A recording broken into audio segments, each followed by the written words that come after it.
Hello everyone, welcome back to Ninja Prep. This is Kapil Goyal, your educator and mentor for PG physics. तो ये है EMT का lecture number 8। इसके पहले EMT के टोटल लेक्चर्स हो चुके हैं 7, जिसमें अभी तक हम डिस्कशन कर चुके हैं इलेक्ट्रोस्टैटिक्स को, हम डिस्कस कर चुके हैं मैग्नेटिज्म को, उसके अलावा हम डिस्कस कर चुके हैं इलेक्ट्रोमैग्नेटिक वेव्स के।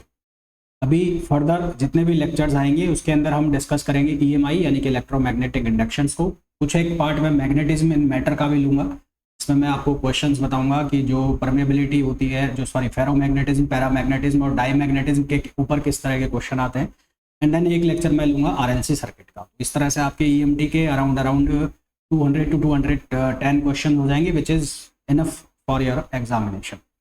तो हम बात कर लें सबसे पहले क्वेश्चन नंबर फर्स्ट की। तो क्वेश्चन नंबर फर्स्ट में बोला गया है which of the following option is true, इनमें से कौन सा ऑप्शन सही है। फर्स्ट ऑप्शन में बोला गया है moving electric charges produces magnetic field. Moving electric charge magnetic field produce करते हैं, बिल्कुल सही ऑप्शन है, ये हमने बहुत बार पढ़ा हुआ। नेक्स्ट है the phenomena of generating current और EMF by changing magnetic field is called electromagnetic induction. बहुत सही है, हम ये पढ़ते भी हैं फैराडेज लॉ में कि ईएमएफ इक्वल्स टू -d∅/dt, जहां पर जो फाई है वो होता है मैग्नेटिक फ्लक्स। ऑप्शन सी है generators transformers ETC works on the principle of electromagnetic induction. जितने भी जनरेटर होते हैं, जितने भी ट्रांसफार्मर होते हैं, वो सभी के सभी वर्क करते हैं EMI के प्रिंसिपल पर, यानी कि इलेक्ट्रोमैग्नेटिक इंडक्शन के प्रिंसिपल पर। दैट मीन्स कि जो तीनों ऑप्शन है यहाँ पर सही है। तो तीनों अगर ऑप्शन सही है तो आप कौन सा ऑप्शन पिक करेंगे? आप ऑप्शन डी पिक करेंगे। तो इस क्वेश्चन से आपको तीन चीज़ें और भी पता लग रही है। अगर अलग अलग क्वेश्चन में आए, यानी कि अलग अलग क्वेश्चन के फॉर्म में आए, तो भी आपको ये अपने नोट्स के फॉर्म में लिख लेना है कि EMI से ये होता है, EMI से ये होता है और EMI से ये होता है। नेक्स्ट क्वेश्चन पे आ जाओ। This question says that the in the figure galvanometer give G। ये जो है गैल्वेनोमीटर है, galvanometer G gives maximum deflection. इस गैल्वेनोमीटर के अंदर मैक्सिमम डिफ्लेक्शन कब आएगा? देखो, जब ये जो मैग्नेट है, ये मैग्नेट को हम इसके पास लेके जाएंगे, इसके पास लेके जाएंगे तो ये जो मैग्नेटिक फ्लक्स जो इससे लिंक्ड होगा, भाई मैग्नेट को पास लेके जाएंगे तो मैग्नेटिक फ्लक्स चेंज होगा। फ्लक्स चेंज क्यों होगा भाई? ईएमएफ जो हम पढ़ते हैं, ईएमएफ हम जो पढ़ते हैं वो बराबर होता है rate of change of magnetic flux. EMF बराबर होता है -d∅/dt। तो जब आप मैग्नेट को आगे पीछे करोगे तो मैग्नेटिक फ्लक्स क्या होगा? चेंज होगा। और इस मैग्नेटिक फ्लक्स को जब आप इस गैल्वेनोमीटर के पास लेके जाओगे, इस कॉइल के पास लेके जाओगे, तो मैग्नेटिक फ्लक्स बहुत तेजी से चेंज होगा। और तेजी से चेंज होगा तो इसका मतलब जो डिफ्लेक्शन आएगा वो भी बहुत ज़्यादा आएगा, मैक्सिमम डिफ्लेक्शन आएगा। तो जब हम मैग्नेट को पुश करेंगे इनटू द कॉइल, जब इसको कॉइल की तरफ लेके जाएंगे, है ना, यहाँ पर नॉर्थ साइड है और यहाँ पर साउथ साइड, तो जब हम इसको कॉइल की तरफ लेके जाएंगे तो मैग्नेटिक फ्लक्स के अंदर ज़्यादा चेंज आएगा, ज़्यादा चेंज आएगा। तो EMF यहाँ पर जो है जनरेट होगा, EMF जनरेट होगा तो इसके अंदर इंड्यूस्ड करंट जनरेट होगी और जो डिफ्लेक्शन आएगा वो मैक्सिमम आएगा। ऑप्शन ए हमारा करेक्ट आंसर होगा। नेक्स्ट क्वेश्चन पे आओ। नेक्स्ट क्वेश्चन में मैं बोला है the north pole of a long bar magnet was pushed slowly into a short solenoid. कोई सोलेनॉइड बनाया हुआ है और बोला है north pole of long bar magnet was pushed. तो मान लो ये बार मैग्नेट है, ये इसका नॉर्थ पोल है और ये इसका साउथ पोल है, इसको पुश किया जा रहा है अंदर की तरफ। Short solenoid connected to a galvanometer, इसके साथ गैल्वेनोमीटर कनेक्टेड है, तो मैंने यहाँ पर गैल्वेनोमीटर कनेक्ट कर दिया ऐसे। तो ये मैंने गैल्वेनोमीटर लगा दिया इसके साथ। The magnet was held stationary for a few second.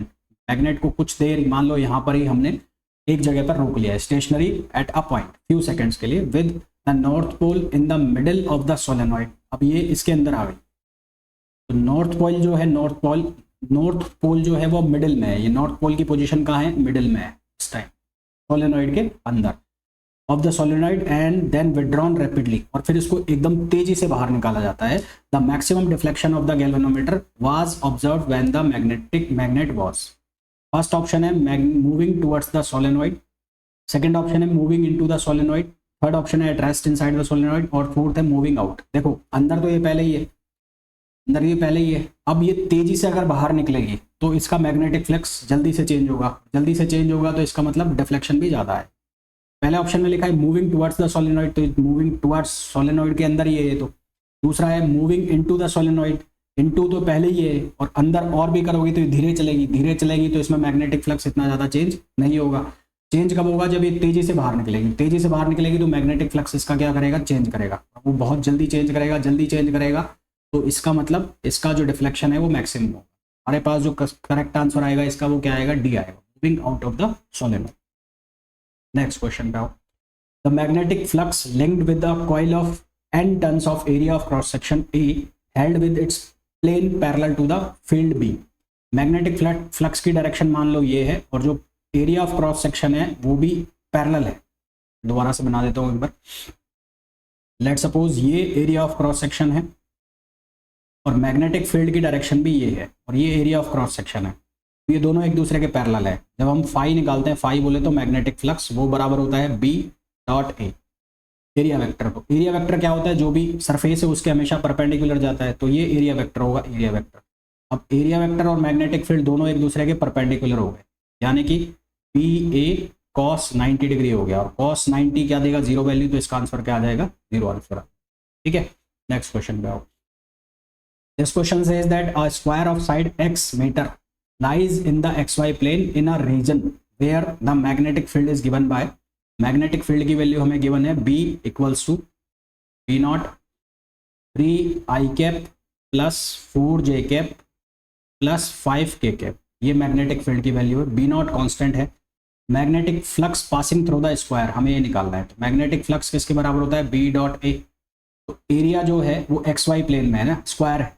Square अगर मैं ऐसे बना लूँ, मान लो ये स्क्वायर है और इसको मैं XY प्लेन पर ही रख दूँ, तो ये x हो गया और ये y हो गया, ये x हो गया y हो गया। जो इसकी साइड है वो x है, ये साइड है और ये साइड है, तो एरिया जो हो जाएगा वो कितना हो जाएगा, x स्क्वायर। जो एरिया आएगा, एरिया वेक्टर हमें लेना है, तो एरिया वेक्टर तो कहाँ जाएगा, बाहर की तरफ निकलेगा, है ना। बाहर की तरफ कौन सी डायरेक्शन हो गई, जेड डायरेक्शन, और जेड डायरेक्शन को आप क्या लिखोगे, k कैप। तो एरिया वेक्टर जो आ जाएगा वो क्या आ जाएगा, x स्क्वायर k कैप। अब आपको इनका डॉट प्रोडक्ट कराना है, तो B डॉट A प्रोडक्ट कराना है। आपको क्या लिखना पड़ेगा, B naught 3i cap plus 4j cap plus 5k cap dot A कितना हो जाएगा, x स्क्वायर k कैप। अब आप इनका डॉट प्रोडक्ट कराते जाओ, ये i कैप है ना, इनका डॉट प्रोडक्ट कराओगे तो i k 0 j k 0 k dot k होगा, k डॉट k होगा तो आंसर क्या आएगा, 5b not x square. Answer क्या आ जाएगा, 5b नॉट x स्क्वायर, और जो यूनिट होगी वो किस में होगी, वेबर में, तो आंसर क्या आ जाएगा, a आ जाएगा, 5b नॉट x स्क्वायर। ठीक है, next question. This question says that a circular disc of radius 0.2 metre, radius जो हमें गिवन है वो 0.2 मीटर है, is placed in a uniform magnetic field of induction. Magnetic field induction यानी कि B की वैल्यू आपको दी है, और B की वैल्यू है 1/पाई weber per metre square, B की वैल्यू।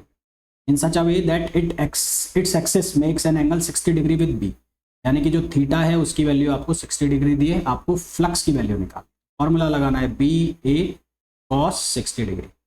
अब B की जो वैल्यू है वो कितनी है, 1/पाई स्क्वायर, एज इट इज लिख दो। सर्कुलर डिस्क है तो एरिया क्या लिखोगे, पाई आर स्क्वायर, तो पाई आर स्क्वायर को आप क्या लिखोगे, 0.2 स्क्वायर। ठीक है, फिर cos 60 डिग्री की वैल्यू कितनी लिखोगे, 1/2। इसको आप सिंप्लीफाई करोगे तो यहाँ पाई से पाई कैंसिल, 0.2 को आप सिंप्लीफाई करोगे तो यहाँ से कितना बनेगा, 2/10 होगा, तो 2 इंटू 10 पावर -1 भी लिख सकते हो, तो ये बनेगा 4 इंटू 10 पावर -2। यहाँ पर 1/2 रहेगा, ये तो 2 टाइम्स कैंसिल आउट हो जाएगा, तो ये आ जाएगा 0.02। करेक्ट आंसर क्या आ जाएगा, 0.02 वेबर। नेक्स्ट क्वेश्चन पे आओ। Two identical coaxial coils P and Q carrying equal amount of current in same direction. Coaxial coil का मतलब है, एक ये है, ये P है, ठीक है, और कोएक्सियल का मतलब दोनों एक एक्सिस पे है, ये P है और ये Q है, ये Q है। इन दोनों में इक्वल अमाउंट ऑफ करंट है, मतलब इसमें भी करंट आई है और इसमें भी करंट आई है। इन दोनों को एक दूसरे के पास लाया जा रहा है, तो हमें पूछा है the current in P increases while in Q decreases, Q increases while in P decreases. दोनों में इंक्रीज करेगी और दोनों में डिक्रीज करेगी। देखो, जब दोनों करंट को एक दूसरे के पास, दोनों कॉइल्स को एक दूसरे के पास लाएंगे तो इनका जो फ्लक्स है वो इंक्रीज होगा। फ्लक्स क्या होगा, इंक्रीज होगा, क्योंकि तेजी से चेंज करेगा तो फ्लक्स इनका इंक्रीज होगा। इनमें फ्लक्स जब चेंज करेगा तो EMF इसमें क्या करेगी, इंड्यूस होगा। EMF इसके अंदर इंड्यूस होगा। देखो भाई, आपने फैराडे का नियम पढ़ा है, I = -dφ/dt। जब ये एक दूसरे के पास आएंगे तो फाई की वैल्यू क्या करेगी, इंक्रीज करेगी। ठीक है, अब फैराडे में जो का लॉ होता है उसमें ये जो साइन होता है इसका माइनस साइन होता है, और ये कहाँ से आता है? Lenz's law.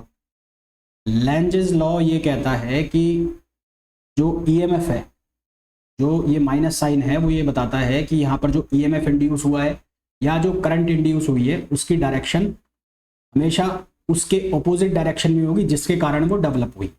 वापस सुनो मेरी बात, ईएमएफ या इंड्यूस्ड करंट की डायरेक्शन हमेशा उस चीज के ऑपोजिट होगी जिसके कारण वो डेवलप। कहने का मतलब फ्लक्स यदि इंक्रीज कर रहा है तो ईएमएफ या इंड्यूस करंट की डायरेक्शन उधर होगी जहां पर ये डिक्रीज कर रहे होंगे। कौन? इंड्यूस करंट या ईएमएफ। यदि फ्लक्स डिक्रीज कर रहा होता, यदि फ्लक्स डिक्रीज कर रहा हो तो ईएमएफ या जो इंड्यूस करंट है उसकी डायरेक्शन कहाँ होती? Increasing direction. यहाँ पर जब हम इसको पास ला रहे हैं तो फ्लक्स इंक्रीज कर रहा है, तो इंक्रीज कर रहा है तो बैलेंस करने के लिए हमें ईएमएफ या इंड्यूस्ड करंट की डायरेक्शन को क्या करना पड़ेगा? कम करना पड़ेगा। कम करना है तो दोनों ही केस में, चाहे पी का केस है चाहे क्यू का केस है, यानी कि दोनों कॉइल के लिए करंट क्या करेगी? डिक्रीज करेगी। ठीक है, तो आंसर क्या आ जाएगा हमारे पास? D option.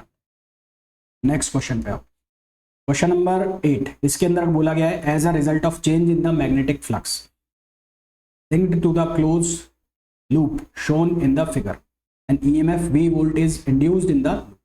The work done in joule in taking a charge q coulomb once along the loop. ये सीधा सा फॉर्मूला है, W इक्वल्स टू क्या होता है? Q into V। आंसर आ जाएगा चार्ज इंटू पोटेंशियल, ये तो आपने वैसे ही पढ़ा है। फिर नेक्स्ट क्वेश्चन में आइए। यहाँ पर नेक्स्ट क्वेश्चन के अंदर हमें बोला गया है a coil of area 0.4 metre square. Area given है, एरिया कितना है? 0.4 मीटर स्क्वायर, ये एरिया है। ठीक है, has 100 turns, number of turns जो दिए हुए हैं वो 100 हैं। Magnetic field of 0.0 weber per metre square, तो मैग्नेटिक फील्ड की वैल्यू है 0.04।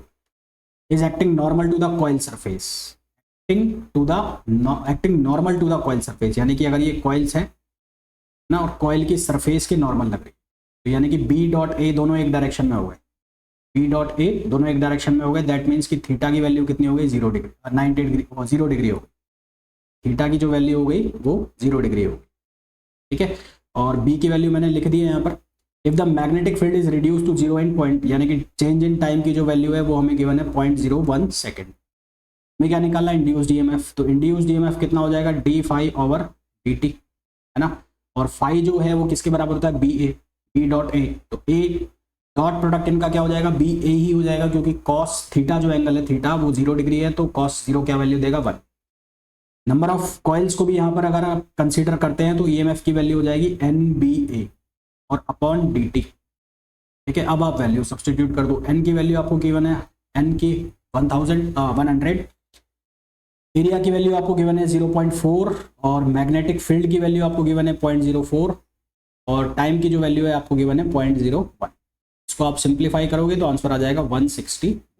तो आंसर हमारे पास कितना आ गया? 160 वोल्ट। नेक्स्ट क्वेश्चन पे आ जाओ। This question says that a coil of mean area की बात हो रही है 500 सेंटीमीटर स्क्वायर, यानी कि एरिया को अगर मैं मीटर में कन्वर्ट कर देता हूं तो 500 माइनस 10 पावर -4 मीटर स्क्वायर, ये एरिया हो गया। नंबर ऑफ टन्स की वैल्यू हमें गिवन है एन कितना है? 1000। Is held perpendicular to uniform field of 0.4 gauss में दिया हुआ है। तो मैग्नेटिक फील्ड 0.4 गाउस है। गाउस को आप टेस्ला में कन्वर्ट कर लोगे। टेस्ला में कैसे कन्वर्ट करोगे? एक gauss equals to the 10 power -4 tesla, ये कन्वर्ट हो गया टेस्ला के अंदर। ठीक है, the coil is turn through 180 degree, 180 degree से इसको टर्न कर दिया, घुमा दिया। और जो टाइम पीरियड दिया है वो कितना दिया है? 1/10 सेकेंड, ये टाइम पीरियड दिया है। द एवरेज इंड्यूस्ड ईएमएफ निकालना है। तो इंड्यूस्ड ईएमएफ किसके बराबर है? Del phi over del T. तो सबसे पहली चीज तो हमें यहाँ फाई निकालनी पड़ेगी। तो फाई किसके बराबर है? B dot A. तो आपको 2 बार फाई निकालना पड़ेगा। भाई शुरुआत में क्या बोला है कि परपेंडिकुलर है मैग्नेटिक फील्ड एरिया के, तो एरिया वेक्टर और मैग्नेटिक फील्ड दोनों सेम डायरेक्शन में हो गए, यानी कि इनिशियली थीटा की वैल्यू कितनी है? 0। इनिशियली थीटा की वैल्यू है 0, तो यहाँ से आप फाई 1 निकालोगे तो फाई 1 की वैल्यू कितनी आ जाएगी? बी ए। तो बी जो है इनिशियली 0.4 है, ये 0.4 लिखोगे। मैं पहले बी ए लिख देता हूँ इसको, यहाँ फाई 2 भी निकाल लेता हूँ। और सेकंड केस के अंदर जो थीटा है वो कितना हो गया? 180 डिग्री, क्योंकि साफ साफ बोला है उसको 180 डिग्री से रोटेट कर दिया। तो अब जो फाई 2 है वो माइनस बी आ जाएगा। तो आपको क्या निकालना है? Change in flux. तो चेंज इन फ्लक्स जो है वो किसके बराबर हो जाएगा? Phi 1 minus phi 2। तो दैट मीन्स कि ये और ये दोनों ऐड हो जाएंगे तो ये हो जाएगा 2BA। ये डेल फाई की वैल्यू हो जाएगी। अब ईएमएफ किसके बराबर हो जाएगा, minus D phi upon D T, यानी कि माइनस साइन कंसिडर नहीं करें, मैग्नीट्यूड निकाल लो और नंबर ऑफ कॉइल्स को भी कंसिडर कर लो। तो यहाँ से फॉर्मूला बन जाएगा 2NBA ओवर टी। तो 2n की वैल्यू कितनी है, n की वैल्यू है 1000। उसके बाद फाई की वैल्यू BA, तो B कितना है 0.4 इंटू 10 पावर -4। एरिया की वैल्यू आप कितनी लेना है 500 इंटू 10 पावर -4, और जो टाइम पीरियड है वो कितना है 1/10 सेकेंड, 1/10 सेकेंड ये टाइम है। ये रेसिप्रोकल होकर ऊपर चला जाएगा। तो ईएमएफ यहाँ से जब आप सॉर्ट आउट करोगे इसको तो आएगा 0.04 वोल्ट।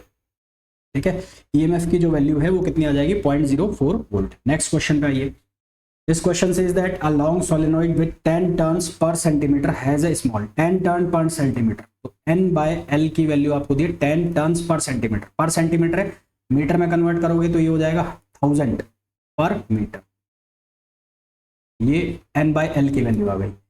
एरिया जो दिया है वो दिया है 3 सेंटीमीटर स्क्वायर, तो इसको आप लिखोगे 3 इंटू 10 पावर -4 मीटर स्क्वायर। ये एरिया की वैल्यू हो गई। Placed inside normal to the axis of solenoid ना, एक्सिस ऑफ सोलेनॉइड के अंदर रखा हुआ है, अंदर रखा है तो अंदर सोलेनॉइड के अंदर जो मैग्नेटिक फील्ड होता है सोलेनॉइड के अंदर वो कितना होता है μ0 n क्या होता है number of turns per unit length, number of turns per unit length जिसकी वैल्यू हमारे पास है 1000 पर मीटर। उसके बाद हमें बोला है if the current carried by the solenoid changes steadily from, current change हो रही है 2 एम्पियर से और 4 एम्पियर तक, यानी कि वेरिएबल करंट है, तो आपको DI ओवर DT की वैल्यू चाहिए। तो what is the induced voltage, तो कुल मिलाकर आपको ये लगाना है d फाई ओवर dt, और आप फाई को आपके लिखोगे B डॉट A, दोनों के बीच का एंगल 0 डिग्री है तो BA हो जाएगा। फिर आप इसको कैसे लिखोगे, A बाहर आ जाएगा, A वेरिएबल नहीं है, वेरिएबल कौन है करंट, तो आएगा dB अपॉन dt। फिर B की कौन सी वैल्यू लिखोगे, ये वाली, इसमें से जो कांस्टेंट है वो बाहर चले जाएंगे, तो A μ0 n बाहर, वेरिएबल कौन है करंट, तो DI ओवर dt। अब जो भी वैल्यूज यहाँ पर है उनको आप रखते जाओ, आंसर निकालते जाओ। एरिया की वैल्यू कितनी है 3 इंटू 10 पावर -4, μ0 की वैल्यू कितनी रख लोगे 4 पाई इंटू 10 पावर -7, n की वैल्यू कितनी रख लोगे आप, n की वैल्यू 1000। उसके बाद डेल DI, करंट चेंज जो हो रही है वो 2 एम्पियर से 4 एम्पियर, तो वो वैल्यू कितनी हो गई 2 हो गई है। उसके बाद टाइम की वैल्यू कितनी हो गई 0.2 हो गई है। इसको आप सॉल्व करोगे तो आंसर आपके पास आएगा 3.8 इंटू 10 पावर -6 वोल्ट। ठीक, नेक्स्ट क्वेश्चन का ये, this question says that a square loop of side 12 centimetre. तो स्क्वायर लूप ऑफ साइड है यानी कि A equals to L square, तो ये हो गया 144 into 10 power -4 metre square. Resistance value है हमें 0.6, ये रेजिस्टेंस दिया है, R की वैल्यू है, R दिया है 0.6 ओम। ठीक है, is placed vertically in the east west plane, है ना। मैं अगर प्लेन बनाता हूं तो ये ईस्ट, ये वेस्ट, और ये नॉर्थ, और ये साउथ, तो ईस्ट वेस्ट प्लेन में रखा हुआ है ये। उसके बाद uniform magnetic field 0.10 tesla is set up across the plane in north east direction. 0.10 tesla magnetic field की वैल्यू है, B इक्वल्स टू 0.10 टेस्ला। कौन सी डायरेक्शन दी है, north east direction. North east direction का मतलब हो गया ये। तो इनिशियली जो थीटा की वैल्यू दे दी वो आपको दे दी 45 डिग्री, इनिशियल जो थीटा एंगल दे दिया आपको कितना दे दिया 45 डिग्री दे दिया। ठीक, the magnetic field is decrease to 0, ये B1 हो गया, तो B2 की वैल्यू आपको गिवन है वो कितनी है 0 है, in 0.6 second at steady rate. Time period भी दे दिया यानी कि डेल्टा T की वैल्यू आपको दे दी 0.6 second. The magnitude of current निकालना है आपको, बहुत ही सिंपल सा क्वेश्चन है। सबसे पहले φ1 निकालोगे, फिर आप निकालोगे φ2, φ2 0 हो जाएगा क्योंकि B2 0 है। फिर आपको कुछ नहीं करना है, E equals to d phi over dt लगाना है, उससे आप निकालोगे EMF की वैल्यू। रेजिस्टेंस दिया हुआ है तो I बराबर क्या हो जाएगा E अपॉन R। तो सबसे पहले तो निकाल लो φ1, तो φ1 हो जाएगा BA cos 45 डिग्री। तो B की वैल्यू कितनी है 0.10, तो इसको 0.10 लिख दोगे। एरिया की वैल्यू आपने ऊपर लिखी ली है 144 इंटू 10 पावर -4, और cos 45 डिग्री यानी कि कितना हो जाएगा 1/√। तो यहाँ से ये वैल्यू अगर सॉल्व होकर कितनी आएगी 9.9 इंटू 10 पावर -4। φ2 की वैल्यू 0 क्योंकि B2 क्या है 0 है। तो चेंज इन फ्लक्स जो आ जाएगा वो आ जाएगा φ1 माइनस φ2 या φ2 माइनस φ1 कुछ भी लिख सकते हो। EMF निकाल लोगे, EMF किसके बराबर होगा del phi over del t. ठीक है, तो EMF की वैल्यू हो जाएगी 9.8 इंटू 10⁻⁻4 और T यानी कि 0.6। तो यहाँ से सॉल्व करोगे तो EMF की जो वैल्यू आ जाएगी आपके पास वो आएगी 1.65 इंटू 10⁻⁻3। आपको निकालना है करंट, तो करंट हो जाएगा E/R। E/R निकालोगे तो I 1.65 इंटू 10⁻⁻3 और रेजिस्टेंस आपको गिवन है कितना है 0.60। तो यहाँ से इसको सॉल्व करोगे तो आंसर आएगा आपके पास 2.7 आएगा, 75 इंटू 10⁻⁻3। इसको एक बार आप क्रॉस चेक कर लेना, आसपास का आंसर ये है, कैलकुलेशन आप एक बार चेक कर लेना, इसको प्रोसेस यही रहेगा इस क्वेश्चन को सॉल्व करने का। नेक्स्ट क्वेश्चन पे आओ। The magnetic flux through a coil perpendicular to its plane, perpendicular to its plane मतलब ये मैग्नेटिक फ्लक्स है तो एरिया भी यही हो गया, तो थीटा की वैल्यू कितनी हो गई 0 हो गई, BA हो गया, सीधी सी बात ये है। तो बहुत ही सिंपल सा क्वेश्चन है, 4 सेकंड पे निकालना है। तो एप्सिलॉन इक्वल्स टू किसके बराबर होगा, del phi over del T. तो d/dt आपको करना है किसका, इस चीज का, तो हो जाएगा 2t² प्लस 4t प्लस 6। इसको आप सिंप्लीफाई करोगे तो कितना बनेगा, ये बनेगा 4t प्लस 4। टी की वैल्यू कितनी दे रखी है 4 यहाँ पर सब्सटीट्यूट कर दो, तो ये मीटर उसमें है कितना हो जाएगा, इंटू 10⁻³ भी है ना, इसको कन्वर्ट करोगे आप तो ये हो जाएगा 4 × 4 प्लस 4 20 और इंटू 10⁻³ तो ये आ जाएगा 0.02 वोल्ट, 0.02 वोल्ट। दैट मीन्स कि आंसर सी इसके लिए करेक्ट होगा।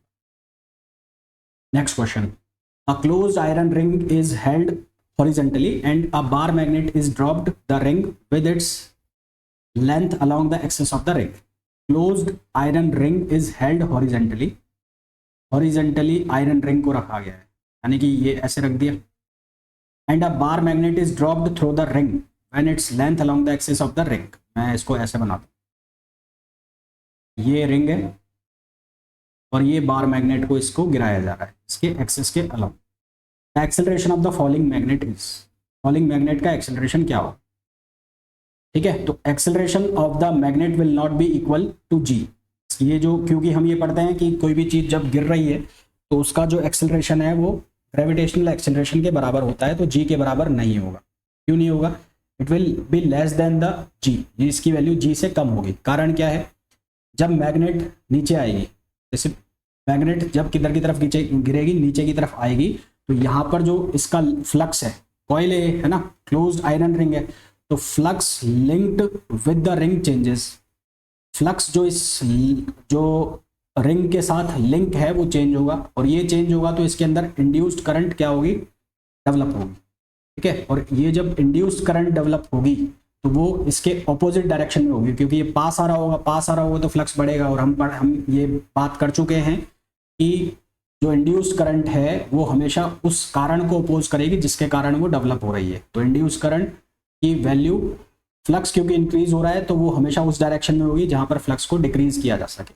तो ये हमेशा किस डायरेक्शन में जाएगी, करंट की डायरेक्शन जो उसको डिक्रीज कर रहा है, ठीक है। तो विच अपोजेज द डाउनवर्ड मोशन, जो इसकी डाउनवर्ड मोशन को क्या करेगा, अपोज करेगी। ये करंट डाउनवर्ड मोशन को अपोज करेगी, तो इसका मतलब है कि ये वैल्यू को, जी की वैल्यू को इक्वल नहीं होने देगी। दैट मीन्स कि आंसर क्या आएगा, बी आएगा, लेस देन जी।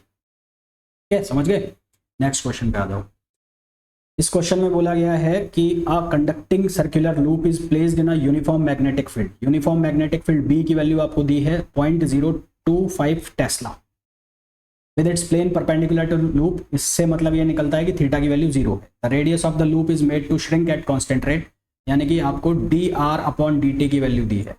तो ये है 1 mm पर सेकंड है, तो इसको मैं 1 × 10⁻³ लिखा। ये आपको dr/dt की वैल्यू दी है, तो आपको लगाना क्या है formula, phi equals to BA। क्योंकि ये सर्कुलर लूप है तो यहाँ लगा लोगे B × πr²। अब EMF आप लिखते हो, उसमें क्या लिखते हो, dφ/dt। अब मैग्नेटिक फील्ड कांस्टेंट है यहाँ पर, और वेरिएबल कौन है, R वेरिएबल है ना, वेरिएबल कौन है, R वेरिएबल है। तो इसका डिफरेंशिएशन करके लिखोगे तो क्या बनेगा, 2πr dr/dt। अब यहाँ पर आप वैल्यू रख दो, B की वैल्यू कितनी रखोगे, 0.25, 2π एज इट इज। R की वैल्यू आप कितनी रखोगे, R की वैल्यू आपको गिवन है, dr/dt की वैल्यू है, R वैल्यू है 2 सेंटीमीटर, ये होगा 2 × 10⁻², और dr/dt की वैल्यू है 1 × 10⁻³ इसको आप जब सिंप्लीफाई करोगे तो आंसर आपको मिलेगा π μ v, which is option B. ठीक है। तो ये EMT का जो लेक्चर 8 है, इसमें मैग्नेटिक इंडक्शन के हमने कुछ क्वेश्चंस किए, बहुत अच्छे क्वेश्चंस थे। नेक्स्ट लेक्चर में जो क्वेश्चंस रिलेटेड होंगे वो होंगे इंडक्टर से रिलेटेड, इंडक्टेंस और इंडक्टेंस से जो फ्लक्स आता है, सेल्फ इंडक्टेंस, म्यूचुअल इंडक्टेंस, उसके जो क्वेश्चंस है वो हम नेक्स्ट लेक्चर में कर रहे होंगे। फुली जितने भी क्वेश्चन मैंने कराए आपको समझ में आ गए होंगे, फिर भी कोई डाउट होता है तो आप पूछ सकते हैं। ठीक है, मिलते हैं नेक्स्ट लेक्चर में।